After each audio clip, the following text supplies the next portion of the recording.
Sunday ആയിട്ട് വെറുതെ മടി പിടിച്ചിരുന്നപ്പോഴാണ് പണ്ട് തായ്മ നമുക്ക് ഉണ്ടാക്കി തന്നുകൊണ്ടിരുന്ന മധുരക്കറിയുടെ കാര്യം ഓർമ്മ വന്നത്. അപ്പോഴേ ചോദിച്ചപ്പോഴേ സാധനം മേടിച്ചുകൊണ്ട് തന്നാൽ മാത്രം ഉണ്ടാക്കി തരാമെന്ന് പറഞ്ഞു.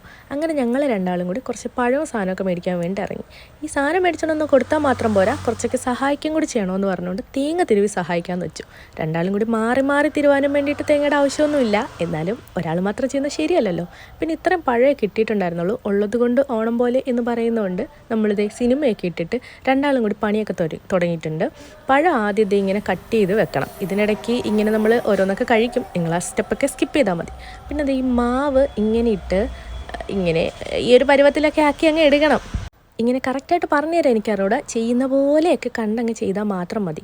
അവസാനം മാവതേ ഈ ഒരു പരുവത്തിൽ കിട്ടുമ്പോഴത്തേക്ക് കുഞ്ഞു കുഞ്ഞു ബോൾസാക്കി ഇങ്ങനെ ഉരുട്ടി വെക്കണം. ഇതൊക്കെ എന്തിനാണെന്ന് പിന്നെ ലാസ്റ്റ് കാണിച്ചു തരാവേ. അത് കഴിഞ്ഞിട്ട് നമ്മളിതിങ്ങനെ ചെയ്തുകൊണ്ടിരുന്നപ്പോഴത്തേക്ക് ഒരു പൂച്ചനെ കണ്ടു. വെറുതെ പോയി അതിൻ്റെ ഒരു ഫോട്ടോയും കൂടി എടുത്തിട്ട് വന്നു. ഈ തിളച്ചുകൊണ്ടിരിക്കുന്നത് എന്താണെന്ന് വെച്ച് കഴിഞ്ഞാൽ തേങ്ങാപ്പാലും കുറച്ച് അരിമാവും കൂടിയിട്ട് കുറുക്കിയെടുത്തതാണ്. അതൊന്ന് തിളച്ച് വരുമ്പോൾ നമ്മൾ നേരത്തെ വെച്ചിരിക്കുന്ന ബോൾസ് അതിലിട്ട് കൊടുക്കണം. പിന്നെ ഇത് ഈ ഒരു പരിപ്പുണ്ട്, ഈ ഒരു പരിപ്പ് വേവിച്ചെടുക്കണം.